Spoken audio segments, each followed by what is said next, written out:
Keir Starmer, Keir, why'd you keep inviting millions of refugees in the country when there's 1.3 million people waiting for housing? Take the cuffs off! Take your own mother, take You your don't own need father. to cuff. You absolute fucker. Take the cuffs off! Met Police, you fucking heroes. Take those elderly people, take them down. Fucking unbelievable. Shame! Shame! Met Police, off our streets! Met Police, off our streets! Met Police, off our streets!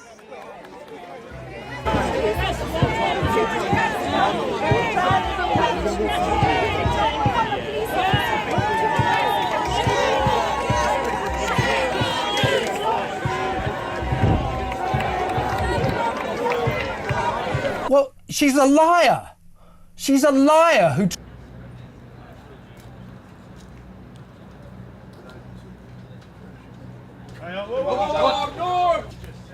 Starmer's rage has shaken Britain to its core.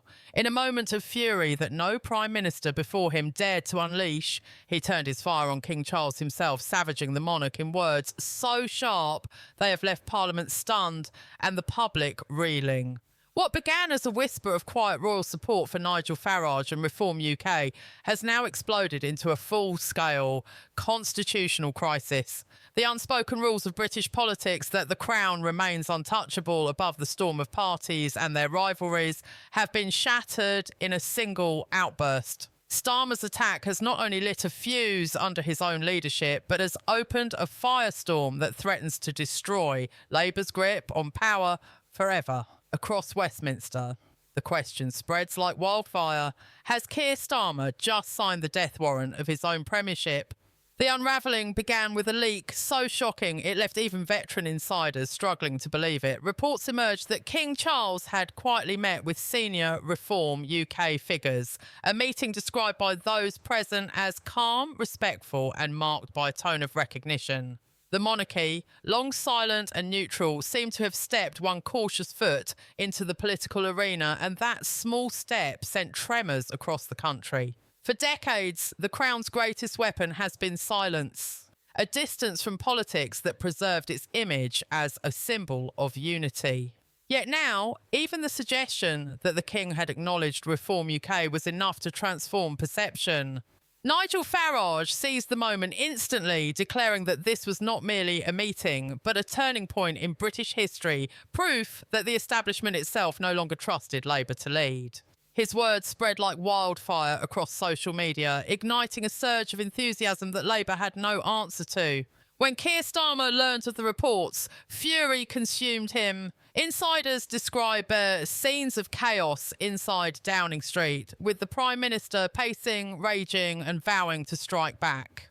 Against the counsel of his advisers, he chose confrontation over caution, lashing out at King Charles with words that stunned even his closest allies. He accused the monarch of betraying his duty, of undermining the balance of Britain's democracy and of fueling division at the very moment the nation needed stability.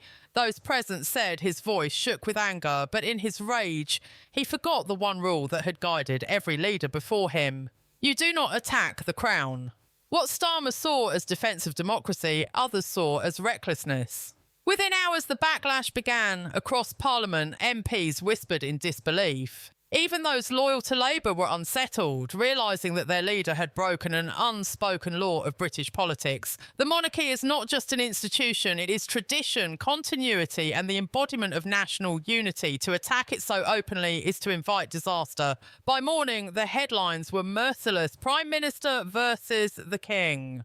The symbolism was devastating. Overnight, Starmer was no longer seen as a steady leader, guiding Britain through hardship. He was cast as the man at war with the Crown itself. Newspapers that once leaned towards Labour abandoned him, condemning his words as reckless and unforgivable. Even long-standing allies questioned whether he had lost all control. The public reaction was swift and brutal.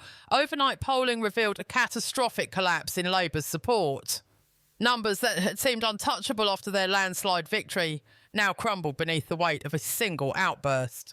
62% of Britons declared that Starmer had gone too far, with nearly half demanding he issue a public apology to King Charles. Reform UK, once dismissed as a fringe protest party, surged into territory no one thought possible. Donations poured in, volunteers overwhelmed local offices, membership doubled in days. The image was clear, Starmer was collapsing and Reform was rising. Inside Labour, panic spread like wildfire. Senior ministers were divided, torn between defending their leader's words and quietly distancing themselves in an effort to save their own political futures. Anonymous leaks painted a picture of chaos inside Number 10, shouting matches, accusations of betrayal, and a Prime Minister spiralling between fury and despair. One MP was quoted as saying, "The Prime Minister has not only lost control of his party, he has lost control of the country." In Westminster, whispers of no confidence grew louder with each passing hour, while outside the capital, protests erupted in city after city. Demonstrators carried placards declaring "The King speaks for us," aligning themselves with Reform's rhetoric of renewal. Nigel Farage, ever the opportunist, capitalised on the moment with ruthless precision. Standing outside Reform UK headquarters, he declared that Labour had abandoned Britain's values and betrayed its traditions. His words rang out with force. A government willing to disrespect the monarchy would never respect the people. Crowds erupted in applause, and videos of his speech spread across the internet with unstoppable momentum. For millions of disillusioned voters, this was the confirmation they had been waiting for. Reform was no longer the fringe, it was the future. And as Labour burned in chaos, Farage projected calm, confidence and vision. In the shadow of Buckingham Palace, a new political force had been born, and it carried with it the weight of a people betrayed and a monarchy quietly watching from the sidelines. The crisis did not fade with time. It deepened with every passing hour. What began as a furious outburst had now grown into a constitutional rupture that Britain had not seen in generations. The monarchy's silence loomed like a shadow over Westminster, suffocating the Prime Minister's every attempt to reclaim control. Buckingham Palace issued no denials, no clarifications, and no statements of support for Starmer. Instead, the image of King Charles retreating to Sandringham, flanked by his most trusted advisors, was broadcast across television screens, fueling speculation that the palace had lost faith in the Prime Minister. In politics, perception is everything, and the perception now rooted in the public's mind was devastating. The King had turned away from Labour. Whether fact or rumour, it no longer mattered. What mattered was belief, and millions believed the monarchy itself had recognised the failure of Starmer's leadership. The Labour government, already weakened by economic chaos, crumbled further under the weight of this scandal. Inflation was crushing households, energy bills spiralled out of control, and wages lagged behind the soaring cost of living. Promises of stability had dissolved into anger on the streets, and now the anger was no longer just about food prices or taxes. It was about a Prime Minister who dared to attack the crown. Across Britain, fury was not only political but cultural. Farmers, pensioners and working families alike voiced the same sentiment. Starmer had broken with Britain's traditions and values. In pubs, markets and town halls, the question was repeated again and again. How could a leader sworn to serve the people lash out at the very institution meant to embody unity? The scandal was no longer about politics. It had become a story of betrayal. Inside Number 10, the atmosphere was one of desperation. Emergency meetings stretched late into the night, yet no strategy could repair the damage. Advisors debated furiously, should Starmer apologise to King Charles in a bid to stem the collapse, or should he double down and present himself as the defender of democracy against royal interference? Neither option promised salvation. To apologise would humiliate him and confirm his weakness. To persist would cement his image as a reckless leader at war with Britain's most sacred institution. Paralysis set in, and as the Prime Minister hesitated, the storm grew stronger. Labour was not governing, it was fighting for survival. The media turned mercilessly against him. Front pages screamed of a leadership in freefall. Starmer versus the Crown. The fatal outburst. The Prime Minister who declared war on tradition. Television debates became tribunals where even Labour-friendly commentators admitted the damage could not be undone. Political historians drew comparisons to Edward VIII's abdication crisis, warning that this rupture between the government and the monarchy could scar the nation for decades. For the first time in living memory, the monarchy was not above politics, it was central to it, and Starmer had placed himself directly against it. Polls confirmed the disaster. Labour's numbers sank with alarming speed, dropping below Reform UK in key constituencies. Districts that had been Labour strongholds for generations now showed majorities turning toward Nigel Farage's movement.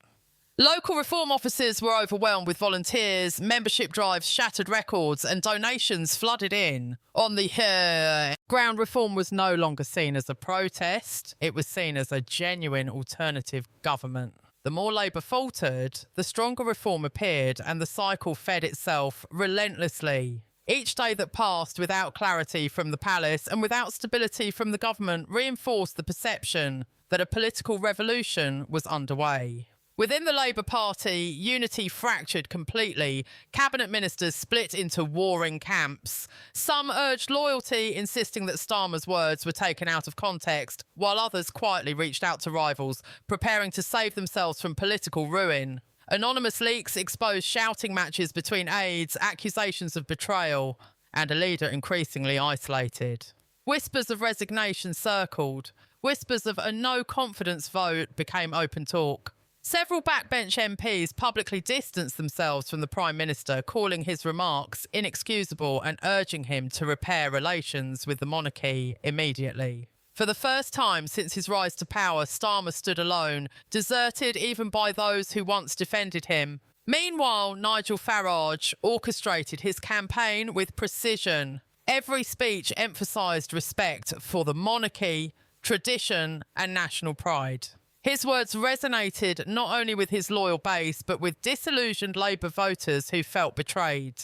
Videos of his addresses flooded social media, captioned with slogans like "The King stands with us" and "Reform for renewal." His calm demeanour and statesmanlike tone contrasted sharply with the image of a furious, panicked Prime Minister. To millions of Britons, the choice was becoming stark: a government consumed by chaos or a movement that promised stability, order and renewal. The cultural shift was unmistakable. Across Britain, protests erupted with symbols never seen before, banners depicting King Charles alongside Nigel Farage, slogans proclaiming, "A new Britain rises." This fusion of monarchy and reform was unprecedented, yet it gained unstoppable momentum. For many, it was no longer about policy, but about identity. Starmer had set himself against tradition, and reform had positioned itself as the guardian of it. The anger was not confined to rallies, it spilled into daily life. Conversations in workplaces, schools and homes echoed the same refrain. Labour had lost touch with the nation, while reform had captured its spirit. The weight of history pressed down on Starmer's premiership. Britain had faced political scandals before, but never one that cut so deeply into the cultural fabric of the nation. This was not just a battle for power, it was a battle for legitimacy.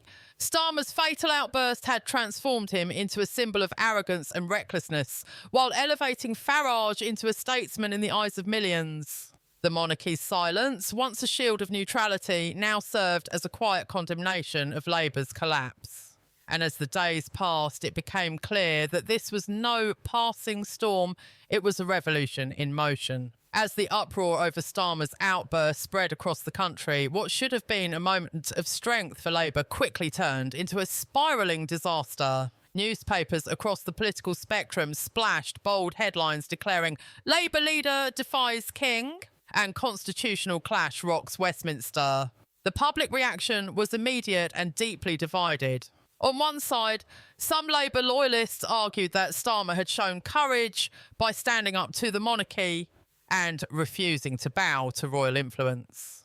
On the other, millions of ordinary Britons, particularly veterans, royalists and working-class families, were outraged that the Prime Minister would so openly insult the King, especially at a time when the nation was grappling with economic hardship, rising unemployment and growing frustration with government failures. Polling data released just hours after the remarks painted a chilling picture for Labour. Support had plunged by double digits in key swing constituencies, while Reform UK and the Conservatives saw their numbers surge as disillusioned voters scrambled to abandon Starmer's leadership. The opposition wasted no time in capitalising on the chaos. Nigel Farage, sensing an opportunity, launched into a fiery broadcast declaring Starmer's words as proof that Labour was unfit to govern. Farage hammered home the message that a Prime Minister who disrespects the monarchy cannot be trusted to represent the British people.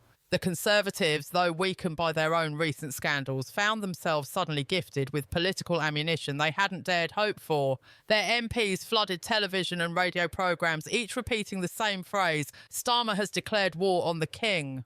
That line alone was enough to cement the perception in millions of minds that this was no ordinary slip of the tongue, but a calculated attack against the institution at the heart of Britain's identity. The more Labour tried to downplay the situation, the worse it became. Behind closed doors, Labour MPs were furious. Reports leaked from inside the party revealed late-night phone calls and emergency meetings as senior figures demanded explanations.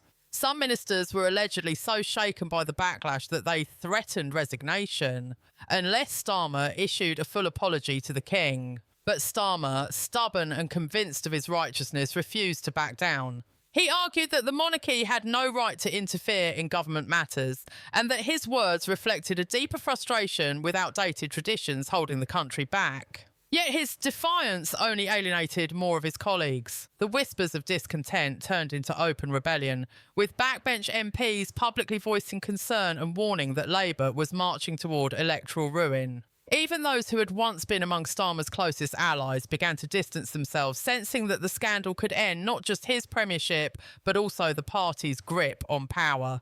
In the streets, anger boiled over. Crowds gathered outside Parliament, waving flags and chanting slogans condemning Starmer's behaviour. Many of these demonstrators were veterans, furious at the perceived disrespect to the Crown, which for them symbolised not politics, but sacrifice, tradition and national pride.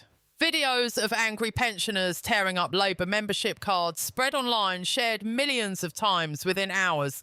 Social media platforms became battlegrounds of heated debate, with hashtags like Starmer disgrace and King vs PM trending across the UK.